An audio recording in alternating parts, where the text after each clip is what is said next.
Hello everybody and welcome back for another episode of Indie Impressions. My name is Nick and today we're going to be checking out StarveWood, a game by developer Chip Forest. I'm dubbing this one a survival platformer and one that actually takes place at a very rapid pace. I kind of wasn't expecting these to be going by quite this fast, but what we're going to be doing here is moving our character around to best find as much food as possible, keep that health bar up at the top, ticking in a positive direction, and as you can see, well, there's apparently burgers just strewn about the forest, which is kind of a lovely and very convenient thing for us, I must say, as a starving adventurer in this case. Well, I'm not actually sure if this guy's an adventurer. Seems to be just kind of your average Joe, finds himself in the forest for some reasons, doesn't seem adequately prepared, and also has the most incredible metabolic rate of any human known to man. So now I've got a beating stick, and I'm going to use this, basically the one that you get by joining the Alpaca Patrol. But I'm going to use this to try and stay alive a little bit longer. Not sure if this game is particularly long, but I do generally really like the atmosphere of it, and although it tends to be a little bit faster than maybe I would have preferred, I kind of like this feeling. It's like we're in a hurry to explore an environment that's a little bit shady and mysterious, and also we don't really know what's going to be around every corner, and thus far, I think actually it's a little bit different from the quick trial run that I gave it the first time I played this, which is kind of fantastic because I thought that it might have been pre-generated. I might still be wrong on this, but I'm pretty sure there wasn't a cave down here last time I checked, so there may be quite a bit of replay value in StarveWood. I guess we'll be exploring around and watching out for whatever these creepy things are. There's some sort of like big bad Beetleborgs or something, and they're gonna land on my head. And despite my beat stick, I don't know if it's going to be enough. So I guess we're going to keep heading on downward into, into what seems to be like a never-ending abyss here. I'm going to maybe run away from those, so I'm not sure quite how equipped I am to deal with them. They will give me a health kit, though, if I happen to kill them, which is basically the same thing as finding food or something, only I think you get a little bit more health out of it per each time. And then there is also, of course, a running counter when you get to the end of a run to let you know how well you did based on, I think the only metric that probably we really care about is like how long you lived and how much food you found. And if this goes on forever, I guess we could have quite a successful run. And I'm kind of tempted to keep doing... Oh, you know what? I just realized if you get the timer, the health bar thing to maximum, it actually seems to tick over the top, which is kind of great because it means you can sort of use it the way that you couldn't use health gems or life gems in Dark Souls 2. So you can kind of extend your health a little bit further than it actually goes.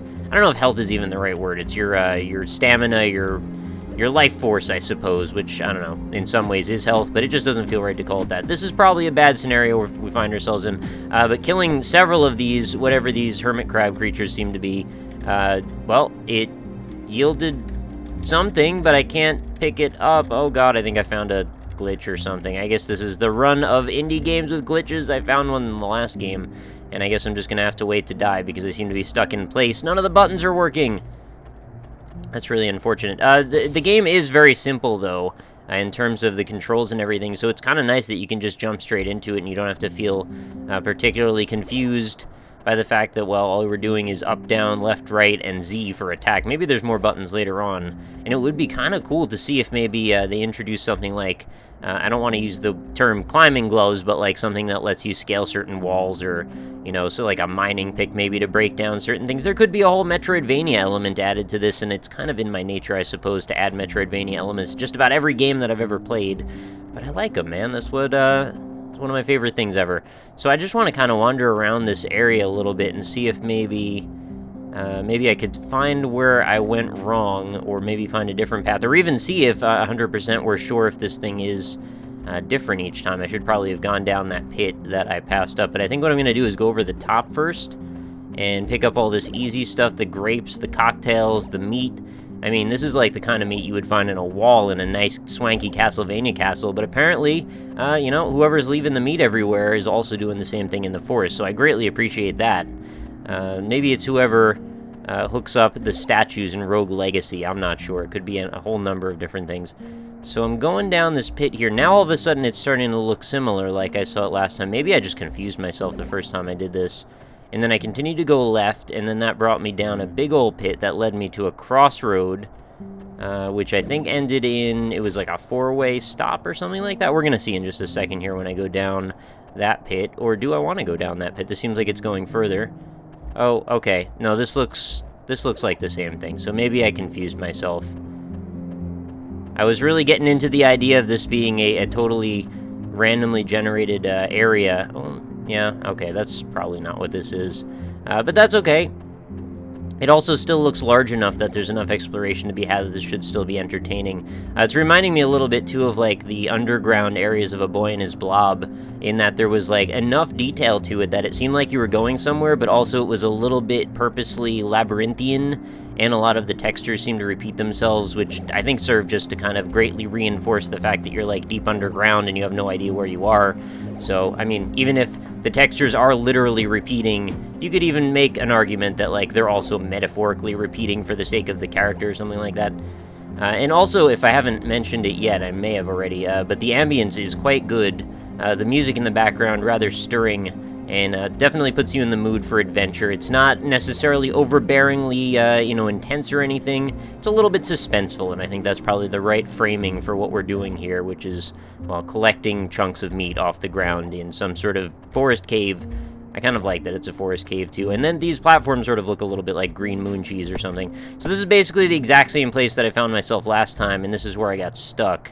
So I'm just going to run past all of those enemies and see if maybe there's some more goodies down here or some way to be rescued, because I don't even know what the end game is in StarveWood. I assume it's probably to starve, but if I've learned anything from indie games, it's don't starve, which is obviously something that I can't believe I haven't referenced by now at this point. Yeah, so I guess I can't get back out necessarily. I think this may be a dead end, because the way I came down, wait, there might have been a platform on the other side.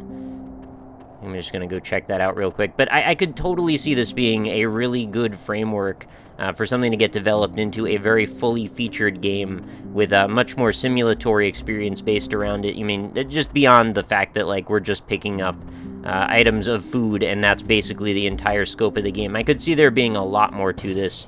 Not that it's necessary either, because I do kind of like the accessibility and simplicity, but if this ever did get developed further, I could also see this being an outstanding little mini-game, or like an optional mode that could be included in the game as well. So in general, StarveWood, I think you get an idea of it by now. Not the most all-encompassing game as far as its scope goes, but for what it is, I think it's quite a bit of fun. It's simple, it's easy to get into, it's easy to understand, and, you know, if you have the mood for it, or you have the right feeling at the time, I think you could definitely get quite a bit of play out of this one. So I will put the link, of course, in the description if you want to go check it out for yourself. See if you can maybe get saved, or if there's some sort of an end game that you can figure out. I guess you should, like, probably try going all the way to the right instead of digging myself down into a cavern far, far below the earth, because that's not usually how you get saved in games, unless you're going for, like, some sort of crazy coal miner character, which is also reasonable if you're into that kind of thing. I'm not necessarily. Oh, wow, we are very high up in the air. Oh, okay, good. There's no fall damage. That would have been a big problem if my legs got broken. And, yeah, out in the middle of the woods, broken legs. I've heard that story. Never ends well. Anyway, I'm going to let you guys go for another day. Go download StarveWood. Try it out yourself, see what you can find, if there are other enemies or like some other kind of way to finish the game or find something cool. Be curious to hear about that a little bit in the comments, as long as you maybe designate spoilers if necessary.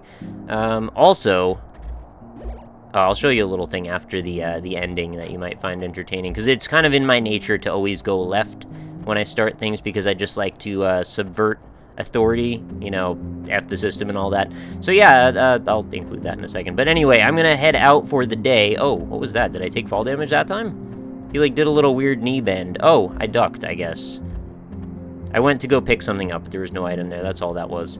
So yeah, I will see you all next time. Go grab the game for yourself. Let me know what you think in the comments. If you enjoyed the video, consider leaving a like. That helps me out greatly. And of course, if you are enjoying the series and you find yourself here a bunch, maybe consider subscribing as well if you're not already, because I also really appreciate that too. And I will see you back for another one tomorrow. New episodes of Indie Impressions go up every single day.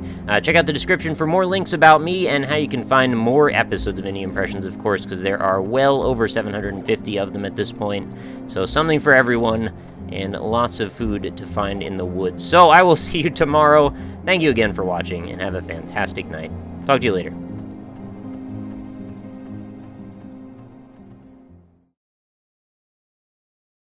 Alright, let's see what happens if we go over to the left. Oh! I guess probably shouldn't do that. Can't... Oh, we got back out.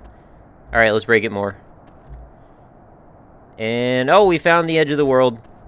That's probably bad news for me. Oh, surprised there's not more going on over there, considering I think quite a few people like to try and break the game as much as possible. At least I do. Oh well, what are you gonna do?